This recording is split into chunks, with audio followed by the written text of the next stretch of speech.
Iran యుద్ధంలోకి వెళ్ళి Iran యుద్ధంలో తల బొబ్బి కట్టిందని చెప్పొచ్చు ఆయనకి.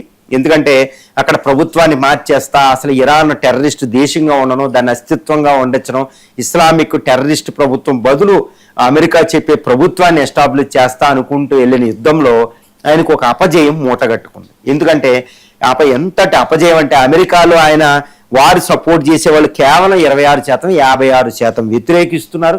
యుఎస్ కాంగ్రెస్ లో కూడా ఏదో ఒక రకంగా గట్టెక్కారైనా. ఇప్పుడు వచ్చే మిడ్ టర్మ్ ఎలక్షన్ ఉన్నాయి నవంబర్లో. ఇందులో డెమోక్రాటిక్ పార్టీ మీద ఈయన రిపబ్లికన్ పార్టీ గెలవకపోతే మాత్రం చాలా అమెరికా చరిత్రలోనే రిపబ్లికన్ పార్టీ అతి బలహీనంగా తయారైపోతుంది. ఎందుకంటే ఉభయ సభల్లో రిపబ్లికన్ పార్టీకి మెజార్టీ తగ్గిపోతే ఇక ట్రంప్ అజమాయిషీ ఉండదు. కాబట్టి వచ్చే నవంబర్ ఎలక్షన్ ఎట్టి పరిస్థితుల్లో ఆయన పార్టీ గెలవాలి, ఆయన పాలన ఎలా ఉన్నా.